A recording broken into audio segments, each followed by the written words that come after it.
simple cube used for storing office supplies. Or is it? In his book, A Land Unknown, Hell's Dominion, Bryan Melvin describes miles and miles of cubes, each one containing a person suffering the same punishment they inflicted on others before they died. Next, on Stories of the Supernatural.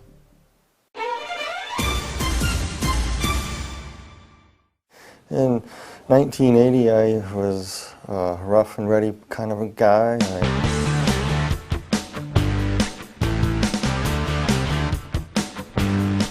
drank a lot and partied a lot, and I was moved to Tucson, Arizona, and I was working at a construction site, and one of the guys brought some water from Mexico that was contaminated,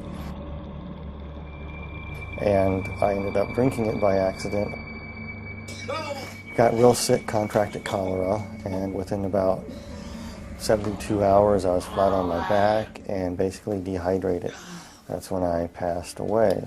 I noticed that when I passed on, that of course I wear glasses and I'm very nearsighted. I noticed that, first thing I noticed is that I wasn't wearing my glasses and I could see clearly across the room. And when I turned my head, I noticed that my body wasn't moving. And I was lifted right out of my body and hovered over my body, looking down at myself and looking around. And next thing I knew, I went through the ceiling of the room I was in, and I was transported into a very, very, very black, dark void.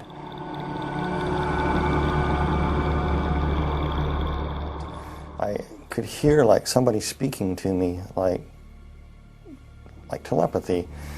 And it was explaining to me many, many things that I no longer remember, but most of the idea was explaining to you the whys of life, why there was evil in the world, why this, why, people have questions all the time.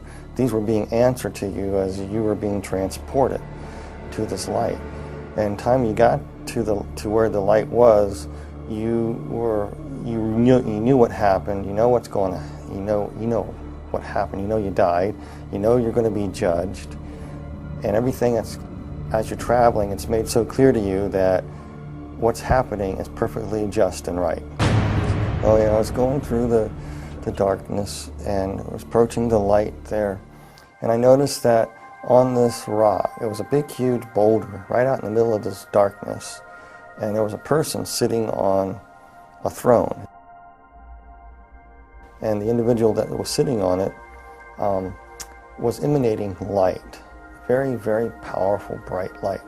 And there was a love and compassion too, but also a firmness and fairness emanating from this person. And I'm going, who is this?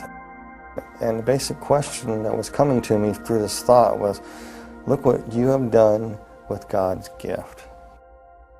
It was actually Jesus was speaking this to me. He said, if I let you into heaven with what you know now, that I'm just, right, perfect, you would misuse that and keep sin alive in heaven. You can't come in. He told me it was granted to me to see a land unknown that's best forgotten, but will not be left unseen. That was it. And then he took out all these keys out of his robe, just pulled them out. And as he pulled them out, you could see the scar where the nails were kind of like in the wrist area, and it kind of pulled the bones apart. It's kind of traumatic looking.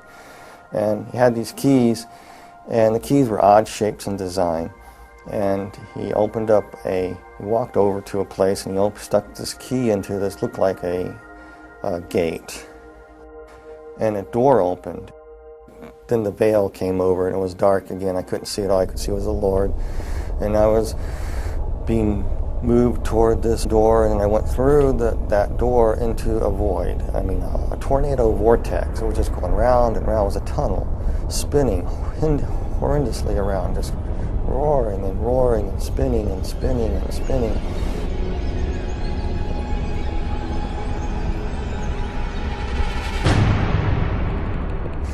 And it smelled horrible. I could hear these screeches and noises and sirens. The most thing that I remember the most was slurping noises and screams, and you could feel heat, really hot heat. The next thing you know, I was falling through the sky. It looked like the sky, and I hit the ground. It kind of hurt, and I stood up, and I looked, and I go, where am I? All these people ran out, and some of them looked like people that were dead that I knew, and other people I knew that were not dead. And they come around me, slapping me on the back. And I said, they got there awful quick because the house looked far away, but all of a sudden they were there, slapping me on the back, welcoming me there. But something just wasn't quite right with them because they looked weird. They had yellow glints in their eye, and their eyes were almost reptile-like. I looked over and I saw what looked like my best friend turn into somebody else. And I said, hey, wait a minute, you can't do that. You're not who you say you are. Who are you? And then all of a sudden I looked around and I go, all these people around me are not people. They began to morph into what they were. They were ugliest creatures I've ever seen. Reptile-like, some of them, they were just god-awful, like rotting vegetables, and they were distorted and twisted, and then they were not perfect by no means. And they were just filthy, smelly creatures. And they were just starting to come at me like they're going to shred me to pieces. And one tried to grab me right across my chest, and one tried to grab my legs. And while they're trying to tear you to pieces, they backed away, and this one that looked like my best friend earlier, who morphed into different people, came up to me. It was it was about 4'8", looked like a sort of half dinosaur, a reptilian type creature, and it was hissing and spitting at me, and was speaking in a language that I didn't know what it was saying at first. It was telling, and it was broken in English. It was telling me to come, follow it, follow it, follow it. So he motioned to me, and we took a few steps, and all of a sudden we were at the end of the horizon. Now that doesn't make any sense, but we came across to what looked like the end of the horizon. You couldn't go any further, and I couldn't understand what it was. And yet I could look out, and I could see all this vast fields and mountains. And then that creature stuck its hand in this horizon, and he ripped it open like a veil, and he stepped out of it up onto this road, and he telling me to come, motioning me to come, so I did the same. I just went ahead, I got out, and the next thing I knew, I was on a large, wide, dusty, flat road. I just came out of a cell, a cube. It was around 10 by 10 foot square. It could have been 14 by 14, but that's what the dimensions were. And there was a cell next to it, and there was a cells above it, kind of set back, concave, so they're going up. And there were 6 of them to the roof of this place. And in the walls are embedded peoples in cells. And he pointed to another cube, and in this cube I was looking at there were people inside these cubes. Some were vacant, some people waiting for people to arrive like I did. There's this person in there, and I was just looking at them, and then it was showing me another person. Each person that was in their cube was like they were reliving parts of their life all over again, but not in a very pleasant way. It's like a living nightmare. When we return, Bryan Melvin is taken deeper into hell, where he sees people in torment. Among them, one of the most notorious murderers in history. Next, on Stories of the Supernatural. Bryan Melvin died after being infected with cholera from drinking water. He describes how his soul was separated from his body and taken to hell. While in hell, his demon guide showed him miles of cubes, most of them containing the souls of people suffering their own personal hell for their deeds during their life on earth. And as we were walking along, I realized that hell is just an enormous big place, and there's many other parts to hell that I did not see. I just saw this place called the pit. And so it says, it's been granted to thee, follow me out to the middle of the road. So we walked out in the middle of the road, and all these demons and creatures running around, and I saw all these people in various stages of torment. And some of these demon creatures inside these cubes were going in at will. and they would be attacking people in various ways. But to the people, they look like other people, or times in their lives, or they look like demons. Whatever their worst nightmare was is basically what they were living. We walked along to another cube, looked inside of another individual that was there, and it reminded me of an old sailing ship. And this guy used to be a captain of the ship, and he was being flogged. Things that he did on this old sailing ship. He did it for pleasure for these people because it was his ship, and he liked to be mean to his crew, and it was being meted back to him. I noticed this being, this creature looking at me. It was in a cube at first, and the person who was looking at this creature is one of those tall creatures with the faces that went around, but it was of a beautiful purplish color, in a way, kind of a beautiful creature, but hideous at the same time. And with its faces revolving around, very seductive, very, very flattering, very, very persuasive. It would try to plant thoughts in your mind, trying to tell you, why would such a good God allow people to suffer like this? It was trying to get me to curse God. I really don't know who the demon creature was. I know he had great power and authority. He either was the second in command or he could have been Satan himself.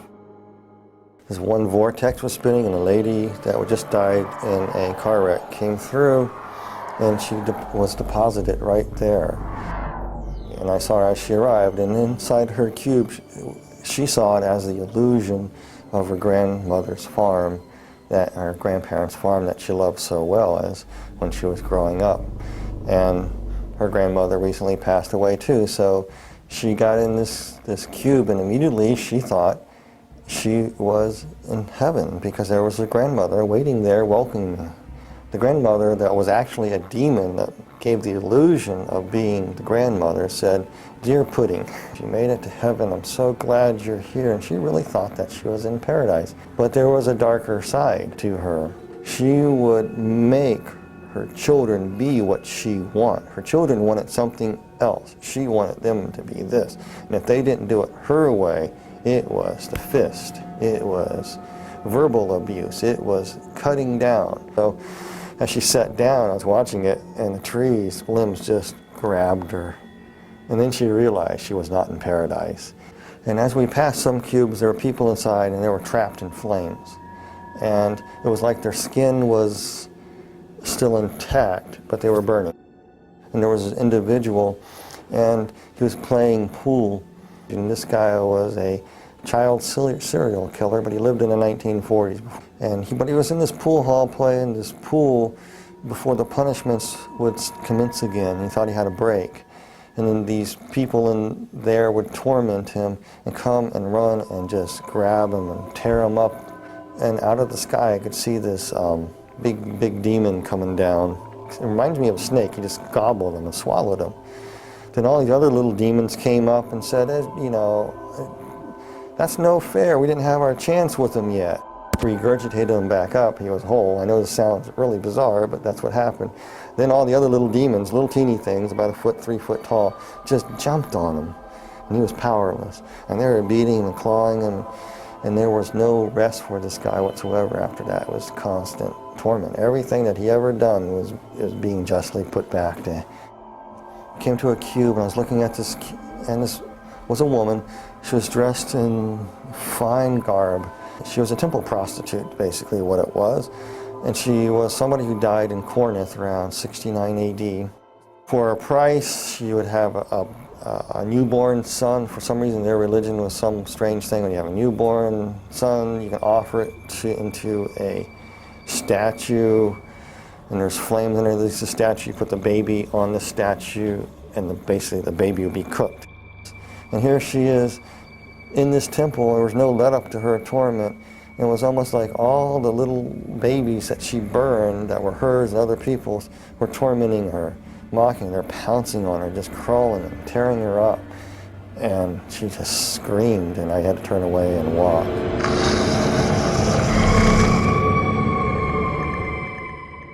There was an individual that she practiced the black dark craft. She was a witch. I just knew that she was a witch, but she died many hundreds of years ago. She was trapped in a coffin, scratching, trying to get out. She couldn't get out. She was in that position for years and years and years and years, hundreds of years. And then finally, when she got it open, all the demons would pounce on her. And we walked on to another cube. We looked in this other cube on this row, and there was another lady. And she believed that Mother Earth could save her. And then if she honored the trees and the rocks, and she was into this nature thing, and part of their religious practice that she would practice would be getting out in the fields and dancing around a fire with a bunch of other people doing the same. The people that she thought that she was with were actually demons, and they would come up to her and say, "You did this." They pick up a stone. You think the stone will save you here, and they smacked her with it. So she was standing there, and the demons reached down there and reached in her mouth, ripped out her tongue and part of her thing, and says, "You talk bad? Oh, the stones are not going to save you. Nobody can save you." Then they ripped off her, just actually took her skin and just peeled it off. It was really slow and agonizing to shreds until nothing to the skeletons. Then they took the bones and broke the bones, and she felt everything. Then her body would come back together. The flesh would come back together, and she'd be whole again, and it would start all over again. A different scene would happen. And some of the cruelest people on earth were in these. You know, some people, I don't like to say names of people or anything like that, but I will, you know, this one particular individual is definitely there, and everybody knows who it is. It's Adolf Hitler. Hitler was sitting in a cube. The cube was open, and it was just burning flames. He's just sitting there burning. And his flesh wasn't burning, and he had this hideous look on his face. And he was, as he was burning, the flesh would be rotting, and he was feeling every bit of it. It was almost like every oven of the gas, of the concentration camps, all the tortures that went on there were being meted back to him in one intense flaming bit of stoked up white hot heat that would rot his flesh away at the same time, make him ashes, come back. He was just being tormented like that. He was just, I remember having a weird look on his eyes. It was just angry, vicious anger. When we return, Bryan Melvin tells how for a moment he thought he may be trapped in hell for all eternity. Bryan Melvin died after being infected with cholera from drinking water. He describes how his soul was separated from his body and taken to hell. While in hell, his demon guide showed him miles and miles of cubes, most of them containing the souls of people suffering their own personal hell for their deeds during their life on earth. Will Bryan Melvin suffer in hell for all eternity or not? Next, on Stories of the Supernatural. We were walking in another segment of hell near the back recesses of the wall, another segment of the deep dark pit. And we're coming to this one pit there was one place, and the cube was open, and inside there this demon was trying to get me to go inside this cube in what looked like a dentist chair. I'm not afraid of dentists at all, but this thing looked like a dentist chair to me, with all these hideous creatures in there trying to say, "This is where you are going. And they want you in this cube here." And they were trying to get me in there. And I didn't want to go. And this part is very hard for me. Because you got to understand, you are so scared. And this whole time you're there, you're just saying, "Jesus Christ, Jesus Christ, Jesus Christ." By that time, I was probably saying Jesus Christ so fast, Jesus Christ so fast, that it was a blur. That's all I can say. They wanted me in this cube, and I was scared. I didn't want to go in this thing. And like I said, throughout the whole time, you felt a connection with somebody from above, the Lord. And then all of a sudden, you could feel something coming for you. I was so petrified, I couldn't distinguish what it was. You could feel the footsteps walking behind you, and the ground thundering. And as it closer, whatever it was walking behind me, and I was too scared to turn away to see who it was, because I didn't want these things to rush me and grab me. And all of a sudden, they started coming toward me, and then the presence got right behind me, and they all scattered. And that purplish, big, tall, demonic creature, the regal creature, kind of backed slightly away and kind of bowed and kind of walked out, just kind of slithered on into the mist, into the darkness of hell. And the Lord was carrying me up.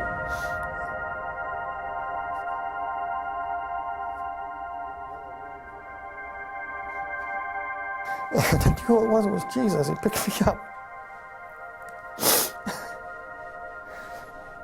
This part I remember though so clearly. He just picked me up in his arms, and I could see where they crucified him. As he's holding me, his bones are pulled apart.